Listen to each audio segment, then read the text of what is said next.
Radhe Radhe guys.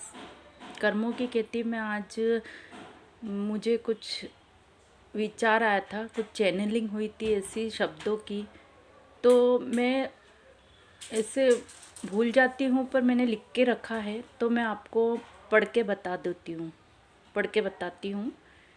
तो start करते हैं।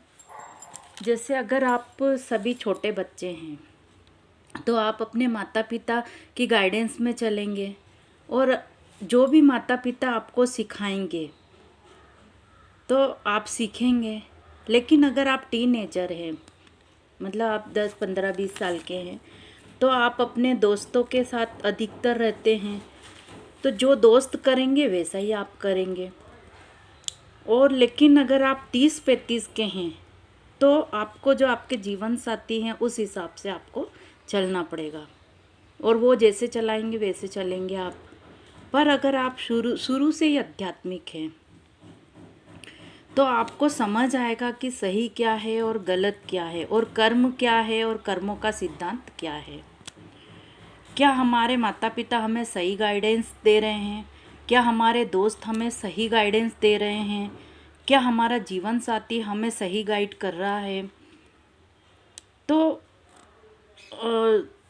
वक्त और ज़िंदगी किसी के लिए नहीं रुक सकती, क्योंकि अगर आप उम्र के लास्ट स्टेज पे हैं और फिर भी आपको सही कर्मों का सिद्धांत नहीं पता है तो आपकी मृत्यु के समय आपको बहुत पछताना पड़ेगा।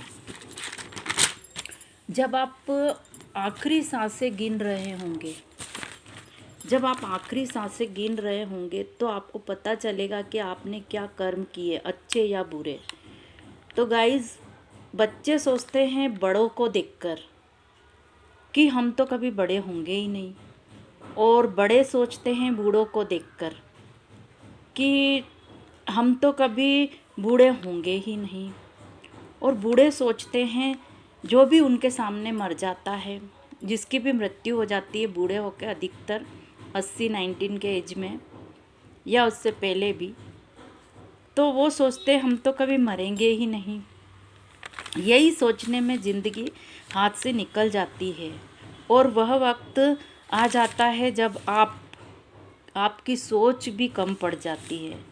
मेरे कहने का मतलब है कि दोस्तों, आप भगवान की भक्ति करें या ना करें, लेकिन अपने कर्मों पर, अच्छे या बुरे कर्मों पर पूरी नज़र रखिए। क्योंकि अगर आपके कर्म खराब हैं तो भगवान भी आपकी कोई मदद नहीं कर सकते। राधे राधे।